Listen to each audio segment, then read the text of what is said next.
Bom dia pessoal, bom dia, Bom dia. dia. Sejam bem-vindos todos ao nosso Medcast. Hoje, o tema de hoje vai ser relato de caso. Primeiramente, vou apresentar as meninas, minhas convidadas a vocês. Ana, Oi. Sami, Bia e Duda. Nosso relato de caso de hoje vai ser sobre pacientes pediátricos com Covid-19. Antes de tudo, vamos lembrar do que foi a Covid-19, né? Foi um vírus que começou lá na China em 2019 e como é um vírus de alta transmissão, teve essa pandemia, né? Transmitiu para o mundo todo. E vamos fazer um relato de caso de 2 pacientes e Bia vai explicar um pouquinho para vocês o que é esse relato de caso. Como o Dani bem disse, né, vamos falar hoje sobre relato de caso. O relato de caso, ele é um artigo científico que ele vai descrever e analisar detalhadamente a experiência de um paciente, né? O relato de caso, ele tem o objetivo de compartilhar um aprendizado sobre o tratamento, sobre o diagnóstico e ele pode, né, gerar hipóteses de pesquisa, porque como ele vai detalhar todos os achados de uma doença, possa ser que a partir disso a gente consiga gerar uma pesquisa em cima disso aí. O relato de caso ele é dividido em título, resumo, onde vai mostrar ali uma pequena parte do que vai ser apresentado durante todo o relato, a introdução, onde vai mostrar o contexto desses pacientes que vai ser apresentado, a apresentação, né, do caso, onde vai mostrar sintomas, exames, o tratamento, tudo que ocorreu com aquele paciente durante a apresentação da doença, a discussão, onde o autor ele vai fazer uma reflexão crítica acima dos achados que foram apresentados no caso, a conclusão, onde ele vai abordar os principais pontos e dizer ali qual foi, o que é que ele concluiu, o que é que pôde ter, né, em cima daquilo, e as referências onde ele vai apresentar da onde foi que ele tirou aqueles dados que ele apresentou no relato. O relato que nós vamos discutir hoje é o coronavírus na pediatria, relato de 2 casos e revisão da literatura. Nesse relato, ele vai falar sobre o paciente A e B, ambos pré-diátricos ali na faixa dos 2 anos, e apresentar quais foram os sintomas, tratamentos e exames feitos com ambos os pacientes, né? Mas, para isso, Lu aqui vai falar sobre esse paciente A e o que foi que ocorreu ali com ele. Pois é, como Bia bem falou, a gente vai discutir aqui um pouquinho desse relato de caso que traz 2 crianças, né? Ambas com idades similares. O paciente A ele tem 2 anos e 5 meses, é do sexo masculino, não apresenta nenhuma morbidade e foi encaminhado pela mãe até o pronto-socorro com alguns sintomas, como febre alta, tosse seca, diarreia. A febre até aliviava com medicações e também taquipneia. E aí, qual foi a conduta, a primeira hipótese médica? É que esse paciente, ele tinha bronquiolite viral aguda. E aí foi encaminhado, né, para casa, para que caso esses sintomas persistissem, voltassem, já que a febre era controlada, a diarreia também.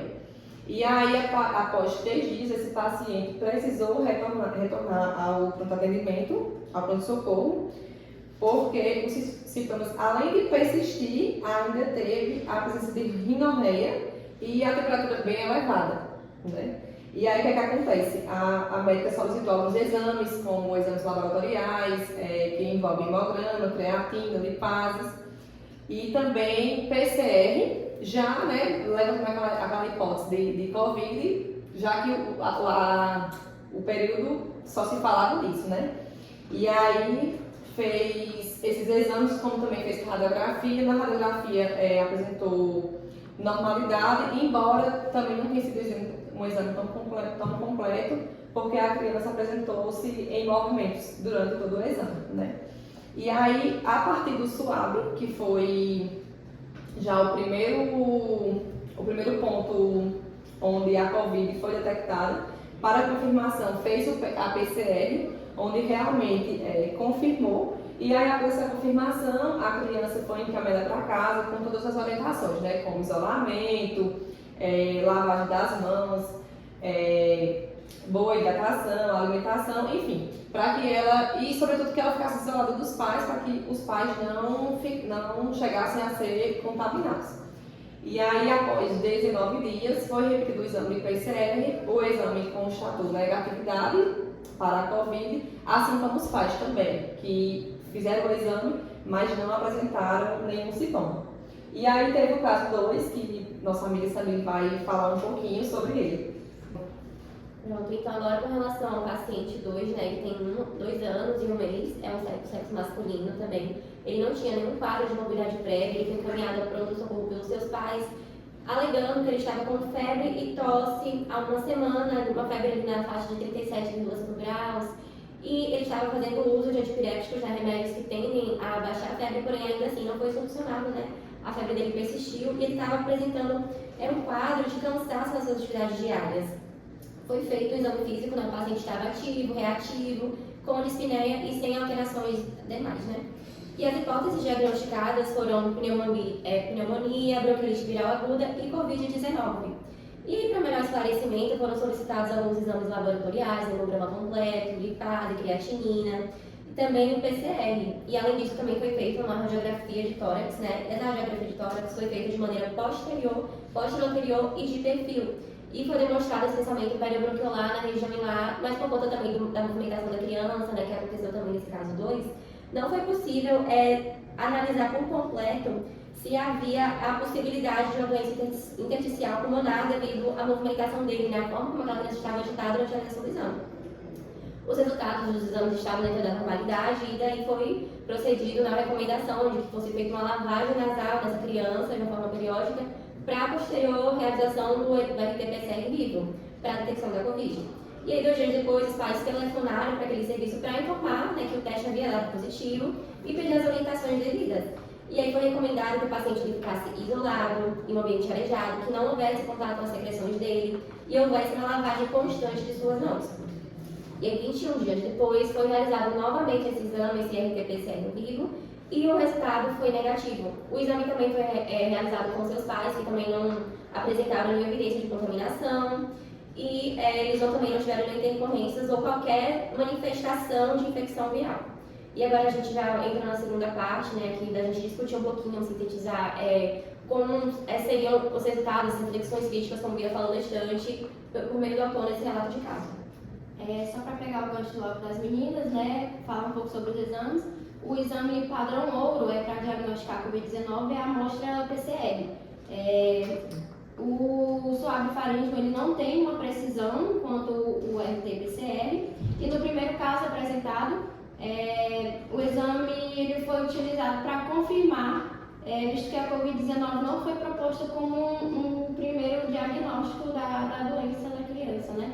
E no segundo caso, devido à suspeita clínica e tudo mais, ele optou-se já pelo exame, pelo PCR, que já estabeleceu o diagnóstico da infecção. Você falou aí, né, o exame PCR de fato é o principal, né, associado também a alguns exames laboratoriais clínicos, devido ao paciente apresentar também outros sintomas, né, como foi o caso do paciente que eu falei, né, ele apresentava também diarreia, e aí é interessante também fazer um hemograma completo, para entender como é que está o parâmetro das demais taxas, né, isso, meninas? Isso, e o interessante desse relato é que adultos e crianças eles apresentam sintomas semelhantes, mas as crianças tendem a apresentar sintomas mais leves.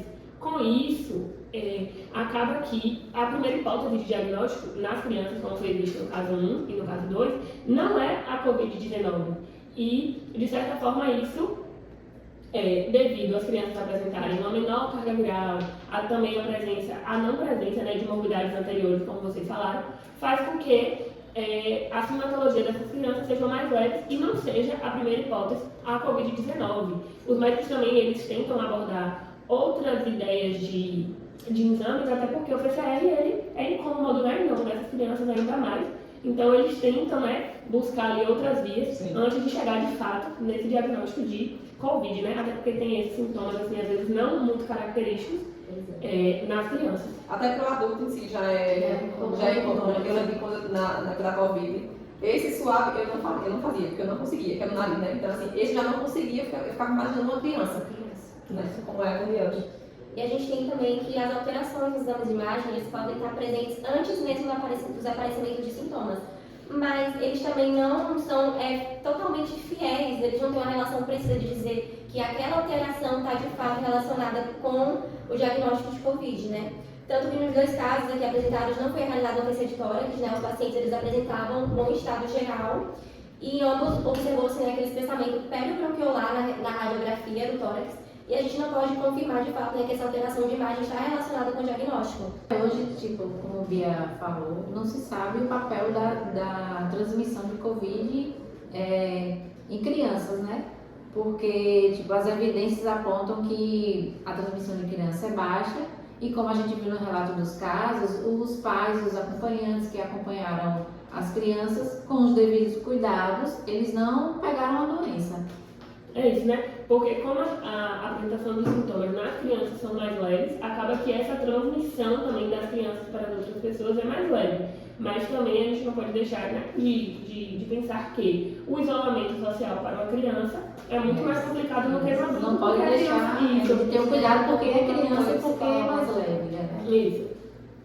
E a gente tem também que nessa população a transmissibilidade do vírus ele parece estar relacionado com a apresentação de sintomas, ou seja, quanto menos sintomático o paciente se apresenta, menor seria essa taxa de transmissibilidade.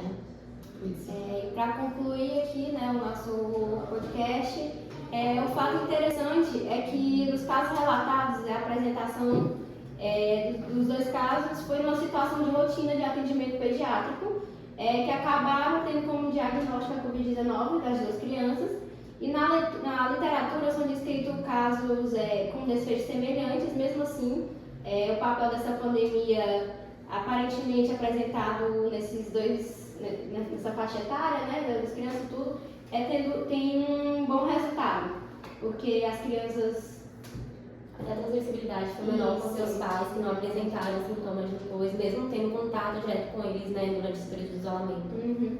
Esse relato também ele ilustra que na área da pediatria a infecção parece afetar com menos intensidade as crianças, né, do que os adultos, como ela falou. E o interessante final também é que ele demonstra uma boa evolução com os pacientes, porque eles não têm, assim como os adultos e as pessoas que apresentam comorbidade, né? E os exames laboratoriais, eles têm a apresentação de uma grande variedade de diagnósticos diferenciais e os dos pacientes que foram apresentados aqui no caso, eles não apresentaram nenhum tipo de alteração, como geralmente apresentado em adultos e já tem uma doença já pré-estabelecida, né? Sim, né? Então a gente pode, a partir desse relato, né, eu acho que a gente percebe como as crianças ela tem, né, essa menor taxa, né, de contaminação. Sim. Como eu acho que às vezes a gente, né, associa que as crianças, por serem crianças, são mais frágeis, com isso teria, né, essa maior sintomas, mais graves, mas muito pelo contrário, né? As crianças têm uma maior facilidade de se recuperar e esse vírus acaba tendo uma menor taxa, né, de infecção nessas crianças. Então, está encerrado o podcast Medcast de hoje. E cuidado com suas crianças, viu, gente? Vacinem as crianças. Tchau! Tchau!